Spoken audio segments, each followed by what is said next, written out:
Olá, você que me segue no Rodrigo Silva, Arqueologia. Estamos de volta aqui para o nosso bate-papo semanal. Hoje estou postando o vídeo um pouquinho atrasado, porque foi um dia bem cheio de atividades, mas eu não poderia deixar de postar aqui a nossa conversa, ainda que seja uma conversa virtual, que nós temos toda semana, tá bem? Eu estava querendo falar um pouquinho com você sobre o Armagedon, mas eu vou deixar esse assunto para uma outra época. Eu vou amadurecer melhor a estrutura dele para explicar o que era o Armagedon. E hoje eu decidi, então, trazer para vocês um pouquinho das aulas que eu estou gravando para o curso A Bíblia Comentada com Rodrigo Silva, tá bom? Nós estamos agora avançando para o final do livro de Gênesis, e aí eu resolvi fazer uma gravação lá, vou dar um spoiler, quem é aluno vai ver de maneira mais completa na aula, com ilustrações, inclusive, com PowerPoint, com alguns elementos a mais, mas pelo menos uma degustação eu vou dar aqui, tá bom? Então, quem é meu aluno, já estamos ultrapassando 2.700 alunos, eu até fiquei feliz por isso, glória a Deus. Até na hora que eu gravei, eu vou confessar para vocês, na hora que eu gravei a aula hoje, eu falei, somos mais de 2.500 alunos, mas mal sabia eu que aquela hora já tinha ultrapassado 2.700. Então, quem ouvir lá na aula, a gravação, como sendo 2.500 alunos, saiba que a informação está defasada. Mas, apesar de serem 2.700 alunos, ainda há espaço para você também ser meu aluno ali no curso A Bíblia Comentada com Rodrigo Silva. Vou deixar no descritor aqui como é que você pode fazer parte desse curso aí. Mensalmente, toda semana tem uma aula nova. E nessa quarta-feira, antes que eu me esqueça, eu vou inclusive dar para aqueles que já são alunos uma aula ao vivo. Eu tomei uma decisão hoje até com a equipe que a cada período de 12 aulas eu vou abrir uma aula ao vivo. Então vou entrar ali para responder a perguntas dos alunos e tudo mais. Vai ser uma aula mais comprida, né? E se você não puder assistir toda a aula, a gente vai deixar gravado também lá na plataforma. Então na quarta-feira agora, por exemplo, será uma aula ao vivo. Ah, Rodrigo, eu queria assistir, como é que eu faço? Essa aula será exclusiva para os assinantes do curso, tá bem? Vai ser fechada lá na plataforma, eles vão receber a informação como é que entram no horário ali às 20 horas na quarta-feira. Então vai ser uma aula ao vivo, mas só para quem é inscrito. Se você se inscrever agora, ou quarta-feira antes das 20 horas, ainda dá tempo de você participar. Vai ser um prazer. E ali eu dou muitas informações do comentário bíblico. A gente vai pegando parte por parte do Gênesis e analisando o texto hebraico, como é que está no original, qual a melhor tradução, qual o sentido daquela palavra no português, como é que a cultura do Antigo Oriente Próximo me ajuda a entender melhor aquela passagem, qual a exegese que eu posso fazer daquela passagem, qual o sentido dela para o restante da Bíblia, se é um texto de difícil interpretação, como é que a gente pode explicar aquilo ali de maneira mais adequada. Então, os alunos estão tendo esse material. E se você é aluno inscrito no curso A Bíblia Comentada com Rodrigo Silva, se você é meu companheiro de jornada no estudo da Bíblia, eu quero pedir uma coisa, deixe o seu comentário aqui, o seu testemunho, se você está gostando do conteúdo, se está superando as suas expectativas, ou pelo menos assim, atendendo às suas expectativas, se você está conseguindo aprender coisas. Eu estou preparando com muito carinho essas aulas. E uma partezinha do que eu falei lá, e vou trazer para vocês aqui para que todo mundo tenha uma noção, é com relação ao Pacto de Abraão. Tá certo? O Pacto de Abraão. O Gênesis, capítulo 15, traz a aliança de Deus com Abraão. E quando traz a aliança de Deus com Abraão, diz assim, depois dessas coisas, desses acontecimentos, a palavra do Senhor veio a Abraão numa visão, dizendo, não tenha medo, Abraão, na época era Abrão ainda, não tinha mudado o nome para Abraão, não tenha medo, Abraão, eu sou o seu escudo e lhe darei uma grande recompensa. Abrão respondeu, Senhor, se me darás, Senhor Deus, que me darás se continuo sem filhos e o herdeiro de minha casa é o Damasceno Eliezer? Eu explico na aula lá as dinâmicas jurídicas que havia na época de Abraão. Nós analisamos os textos da cidade de Nuzi, os tabletes de Nuzi, o código de Hammurabi, o código de Eshnuna, os tabletes de Ebla. São textos legais daquele período ali que a gente chama período patriarcal ou período da Idade do Bronze, que nos ajudam a entender essa disposição jurídica de Abraão. Por que ele colocou Eliezer, o Damasceno, como sendo o herdeiro dele, né? já que ele não tinha filhos. Havia uma disposição legal sobre isso, como também tinha uma disposição legal para Sara oferecer a serva dela para Abraão. Então, mais detalhes estão lá no curso. Mas aí, Deus pega e propõe para ele um pacto. Aí diz o seguinte: Abraão respondeu: se tu não me deste descendência e um servo nascido em minha própria casa será o meu herdeiro, como é que isso pode acontecer? É interessante que essa posição de Abraão aqui, ela me chama a atenção que é um homem com dúvidas. É uma das primeiras vezes que Abraão vai falar aqui. Todas as vezes que Abraão vai falar, Abraão demanda uma dúvida. Por que eu estou chamando a atenção disto? Porque Abraão, ou depois Abraão, ele é considerado na Bíblia o pai da fé. E é interessante que o pai da fé, quando Deus o chama, ele não apresenta uma certeza, ele apresenta uma dúvida. Disto eu posso aprender várias coisas. Letra A, que a fé também contempla a incerteza. Que ter dúvidas e fazer perguntas honestas não é contrária, não é uma atitude contrária a um homem ou uma mulher de fé. Pelo contrário, pessoas de fé também questionam.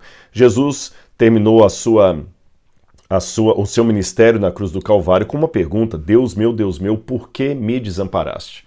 É por isso que um dos livros que eu escrevi, eu teria um exemplar por aqui, o título dele é O Ceticismo da Fé. Por que o ceticismo da fé? Porque às vezes é preciso duvidar para crer. Vocês já viram um livro por aí? Tem um exemplar também aqui, ó, na minha cara aqui, ó. O Ceticismo da Fé. Porque às vezes é preciso duvidar para crer. E Abraão demonstra o seu lado humano de dúvida. Então Deus não é ofendido com as nossas dúvidas. Depende com que espírito você coloca estas dúvidas. Tá certo? Há dúvidas honestas, há dúvidas autênticas, há dúvidas tremendamente humanas e há dúvidas de desconfiança. A desconfiança é diferente do questionamento honesto.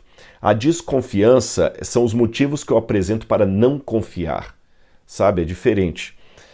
E Deus, então, de maneira muito, assim, misericordiosa, paciente, longânimo, como se fosse quase um professor ensinando para uma criança primária, a palavra do Senhor diz assim: este, falando do Damasceno lá, do Eliezer, este não será o seu herdeiro, Abraão.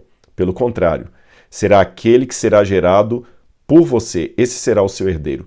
Então o Senhor levou Abraão para fora e disse: olha os céus e conte as estrelas, se é que pode contá-las. É interessante essa ideia de chama Abraão para fora de onde? Certamente da tenda de Abraão. Naquele tempo, no período patriarcal, aliás, como os beduínos o fazem até hoje, as tendas eram feitas, o tecido, de lã de cabra. Geralmente eles pegavam o pelo da cabra e faziam uma tenda muito trançada. É caríssima uma tenda dessa. O meu sonho de consumo é conseguir um dia trazer uma tenda dessa para armar no Museu de Arqueologia do UNASP, uma tenda beduína, como eles fazem, para mostrar como era a vida de Abraão, montar uma em tamanho natural ali. No Museu da Andrews, lá nos Estados Unidos, eles têm uma tenda dessa, mas é muito caro. Uma tenda dessa não sai por menos de 5 ou 10 mil dólares aproximadamente. Lá na Record TV, eles trouxeram uma tenda lá do Marrocos para fazer as cenas de Abraão. E uma coisa que chama atenção nessa tenda é que a trama e a urdidura do tecido é mais ou menos como se fosse isso aqui, olha. Tá bom? Todo o tecido é entrelaçado assim. De maneira que, se está fazendo muito calor, o vento passa pelos buracos do tecido e refrigera todo mundo que está na casa. Porém, se estiver fazendo se a temperatura cair e a umidade relativa do ar aumentar, indicando alguma nuvem de chuva à distância, porque você sabe, no deserto pode não chover copiosamente, mas a umidade relativa do ar aumenta. Então o que é que acontece com esse tecido da tenda do beduíno ou do patriarca? Ele fecha, porque a lã incha, então ele fecha. Acontece isso. Lembra aqueles galinhos de geladeira que a mãe da gente colocava? Quando ia chover, ele mudava de cor. A gente achava aquilo mágico. Como é que muda de cor sabendo que vai chover? É porque ele é sensível à mudança na umidade relativa do ar. Então o galo muda de cor. No caso ali da tenda, os poros se fecham porque a lã incha. Ela absorve aquela umidade do ar, ela enche e os poros fecham, de modo que não chove dentro. Pode cair bicas de água do lado de fora que não chove dentro da tenda. Mas tem um detalhe a mais. Quando você olha a tenda do lado de dentro, com esses buraquinhos, e ela é toda escura, aqueles buraquinhos ficam parecendo estrelas. E a tenda fica parecendo uma cortina do céu. É por isso que no livro de Isaías há uma comparação. Isaías fala o seguinte: Tu, ó Senhor, estendes o céu como uma cortina, que não é uma boa tradução. Na verdade, não é como uma cortina, é como o pano de uma tenda. Então Abraão estava acostumado a deitar dentro de sua tenda e colocar a mão assim, né, para dormir e começar a olhar a tenda. Aliás, existe até uma tradição antiga, milenar, entre os beduínos, que o céu é como se fosse a tenda de Deus. Por isso que Isaías faz aquela comparação: Tu, ó Senhor, estendes os céus como se fosse uma tenda, uma cortina, né, de barraca. E eles acreditavam que o céu seria a tenda onde Deus moraria. E por ser uma tenda muito antiga, ela tinha os buraquinhos. E através desses buraquinhos brilhava a glória de Deus. Os buraquinhos que nós enxergamos como estrelas, para eles seriam buracos na tenda do céu, mostrando pequenos vislumbres da glória de Deus. É uma visão romântica, é uma visão evidentemente lendária e mística dos beduínos, mas ela é bonita, ela traz um traço bacana de Deus, um traço, eu não gosto da palavra bacana, um traço, assim, elegante de Deus, sabe? Bem poético, eu diria. Então Deus faz mais ou menos essa jogada com Abraão. Abraão, não fica olhando o céu daí de dentro de sua tenda, não. Vem aqui para fora. Olha agora o céu de verdade. Tenta contar as estrelas. Assim será a sua posteridade. Aí a Bíblia fala: Abraão creu no Senhor, e isto lhe foi atribuído por justiça. Aí Deus fala: Eu sou o Deus que te tirei de Ur dos Caldeus para lhe dar esta terra como herança. E Abraão de novo, olha bem, Abraão, depois de ter crido e de ter isto sido atribuído por justiça, Abraão pergunta de novo: Senhor Deus, como saberei que vou herdar essa terra?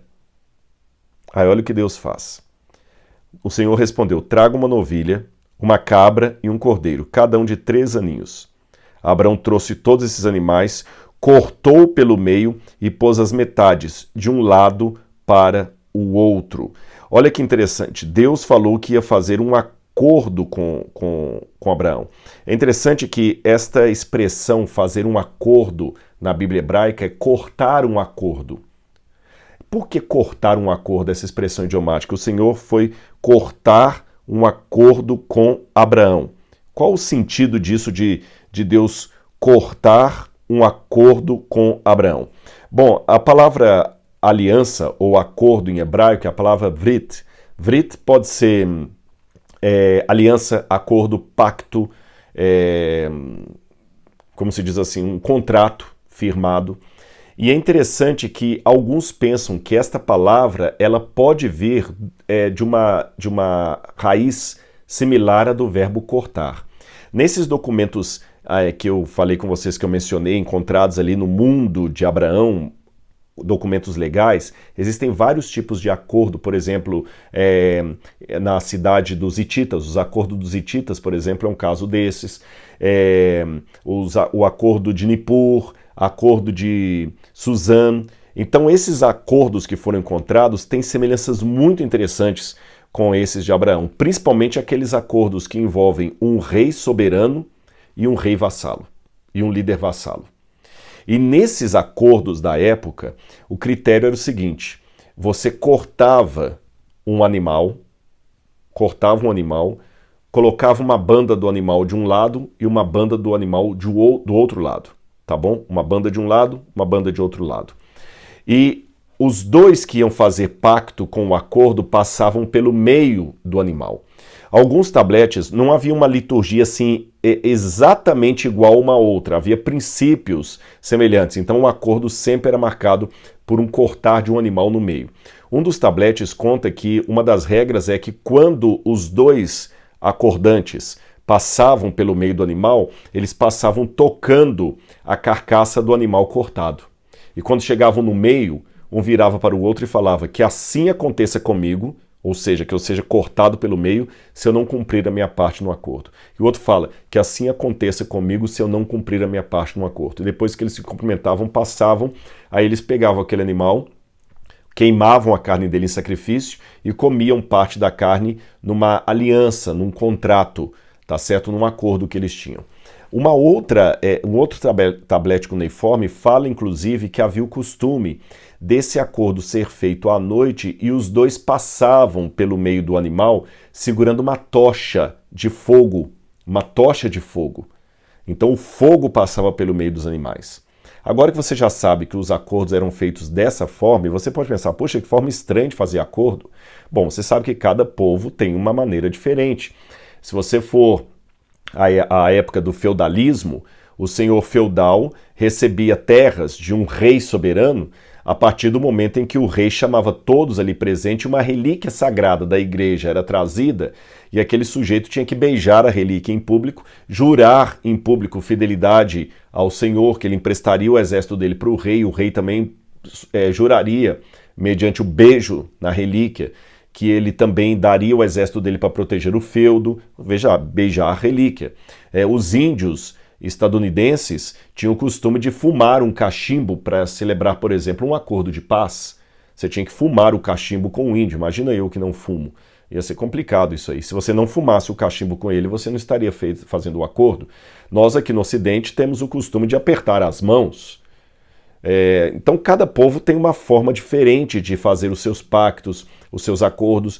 Em muitas culturas do Antigo Oriente Próximo, o acordo envolvia comer os dois juntos no mesmo lugar ali, no mesmo recipiente. Comer juntos ali com a mão no mesmo prato. Então tudo isso era uma forma de fazer acordo. E como Abraão viveu nessa época, Deus usou o jeito de fazer um acordo da época para fazer sentido para Abraão, em outras palavras. O Senhor partiu do conhecido para o desconhecido. Então, aqui diz como é que Deus procedeu. Abraão trouxe todos os animais. Olha o que Deus falou. Traga uma novilha, uma cabra e um cordeiro, cada um de 3 aninhos, 3 anos, e uma rolinha e um pombinho. Deus só falou para trazer. Deus não falou para cortar. Abraão trouxe esses animais e cortou-os pelo meio. E pôs as metades uma diante da outra. Então veja bem, só o fato de Abraão ter trazido os animais e ter cortado os animais pelo meio, Deus só pediu para trazer os animais. É porque Abraão já entendeu que Deus ia fazer um acordo com ele, um pacto com ele. Aí diz, e Abraão trouxe os animais e cortou pelo meio, as aves, porém, ele não cortou pelo meio. As aves de rapina desciam sobre os cadáveres e Abraão as enxotava. Ou seja, cadê Deus que vem fazer o pacto comigo e não aparece? Ao pôr do sol, um sono profundo caiu sobre Abrão, e grande pavor e densas trevas tomaram conta dele. Ou seja, por que Deus faz isso? Eu mesmo já me fiz essa pergunta. Por que Deus logo de cara já não deu o acordo com ele? Por que Deus faz a coisa demorar? Eu confesso para vocês que eu já me fiz essa pergunta no texto bíblico. Por que Deus demorou tanto a dar Isaac para ele? Deus sabia que ele queria. Por que Deus demora tanto a responder algumas vezes? Uma resposta para longe de qualquer questionamento eu não tenho. Mas um princípio de vida que tem me acompanhado e tem dado certo, eu posso dar para vocês. O princípio é o seguinte: não discuta com o especialista. Ele sabe mais do que você. E uma das características do especialista que sabe mais do que você é que ele vai falar coisas que você não entende, vai fazer conclusões baseadas em raciocínios e argumentos e evidências que você está longe de compreender. Por exemplo, vou dar um exemplo. Quando um astrônomo diz para mim que a estrela tal está a tantos anos-luz da Terra, e ele olha, para mim está tudo igual. Eu vejo um monte de estrela, uma maior, outra menor, eu não sou astrônomo. Como é que ele sabe que aquela está a 40 mil anos-luz e a outra está a 50 mil anos-luz? Ele tem elementos que o levaram a perceber isso que eu não sei, eu não tenho. Entenderam? Por exemplo, quando eu encontro um tablete cuneiforme que menciona um eclipse lunar ocorrido na cidade de Lagash, no 3º ano do reinado do rei Gudea, essa informação me interessa, porque se eu souber quando aconteceu o eclipse baseado no calendário que eu uso hoje, eu posso dizer quando é que foi o 3º ano do reinado de Gudea. Mas o que eu faço? Eu chego para o astrônomo ou para o físico que trabalha com astronomia, e fala o seguinte: olha, eu preciso saber quando é que houve um eclipse solar visível nesse quadrante da Terra aqui, eu dou as coordenadas para ele, mais ou menos no terceiro milênio antes de Cristo, ou no segundo milênio antes de Cristo. Ele vai lá e terceiro milênio mesmo. Ele vai lá e faz os cálculos dele e fala: olha, um eclipse com visibilidade de tantos por cento nessa região, com tantas nuvens, como é que ele sabe até a quantidade de nuvens que havia no céu? Algumas coisas, por trabalhar em conjunto com físico, com químico, quando, por exemplo, eu datei aquela inscrição que eu traduzi de Nabucodonosor da Babilônia, que eu datei lá na USP, eu tenho uma noção vaga mas assim, fora isso eu não tenho muita coisa. Como é que o sujeito coloca o olho no microscópio e sabe que anticorpo ele vai criar a partir de uma vacina para combater aquele vírus ali? Então, sabe o que eu faço? Eu deixo o especialista fazer o trabalho dele e não discuto. Então Deus é o especialista maior. Se ele está demorando, ele sabe mais do que eu. E ele faz coisas que, na minha situação de leigo, eu posso não entender. Aí, quando Abraão já estava cansado, Abraão dormiu. E olha o que aconteceu. Então o Senhor lhe disse: fique sabendo com certeza que a sua posteridade será peregrina na terra alheia, será reduzida à escravidão e será afligida durante 400 anos. Ou seja, você está achando que seu filho está demorando? Vai demorar ainda mais eles terem a terra de fato. Mas eu castigarei a nação que os escravizar. Depois eles sairão com muita riqueza. No curso eu vou explicar por que Deus vai castigar a nação se ele mandou essa nação escravizá-los. Tá bom? No curso eu explico isso. Você irá para junto dos seus pais em paz. Será sepultado em boa velhice. Na quarta geração voltarão para cá, porque a medida da iniquidade dos amorreus ainda não se encheu. Quando o sol se pôs, houve densas trevas, e eis um fogareiro fumegante, e uma tocha e um fogo passaram entre aqueles pedaços de animais. Naquele mesmo dia, o Senhor fez aliança com Abraão. Quando você vai no original hebraico, está assim: naquele mesmo dia, o Senhor cortou uma aliança com Abraão. Eu já expliquei a expressão idiomática porque a aliança tem alguma coisa talvez relacionada com cortar o animal. Lembra que eu falei também que alguns tabletes cuneiformes falam que o acordo às vezes era feito à noite e que os dois acordantes passavam com uma tocha no meio do animal? Aqui só Deus passa. Abraão não passa. Abrão não passa. Por quê? Embora esse acordo também demande alguma obrigação da parte de Abrão, quem firma o cumprimento do pacto é o próprio Deus. É o próprio Deus. É ele que garante que o pacto vai ser cumprido. Não é Abrão. É Deus. Porque o pacto, embora o pacto com Deus implique em que eu também tenha a minha parte no acordo, quem, em última instância, firma a certeza do cumprimento dos termos é o próprio Deus. Repito, isto não me isenta da minha responsabilidade, mas não me coloca em pé de igualdade com Deus. Os especialistas, ao analisarem isso aqui, veem que Deus e Abrão estavam fazendo um pacto à semelhança de outros pactos ocorridos ali na região do Oriente Próximo, da Mesopotâmia. Porém, não era um pacto em pé de igualdade, não eram dois reis de igual status acordando, não. Era um superior com um inferior. E lembra que eu falei que uma das coisas que se fazia ao tocar as partes do animal era que assim aconteça comigo se o pacto for quebrado. Lembra disso? Pois bem, no caso de Deus, o pacto foi quebrado, porque a humanidade está sempre quebrando pactos com Deus. Então alguém tinha que ser extirpado pelo meio. E foi o próprio Deus. Na cruz do Calvário, ele morreu em nosso lugar. Ele foi estraçalhado, ele foi vitimado, ele foi sacrificado como um animal. Mas só que Deus foi sacrificado não porque Deus quebrou a sua parte no pacto, mas porque nós quebramos a nossa parte. Só que o fato dele ser sacrificado em nosso lugar nos garante que através do verdadeiro arrependimento e do seu perdão, o pacto pode ser restabelecido. A aliança que ele fez com Abraão pode ser restaurada e pode se cumprir em nós. Porque, aliás, uma das promessas que Deus fez para Abraão seria: Abraão, em você, aqui no capítulo 12, ele fala assim: Verso 3. Em você, Abrão, serão benditas todas as famílias da terra. Abrão agora morreu. Está aguardando a ressurreição do último dia.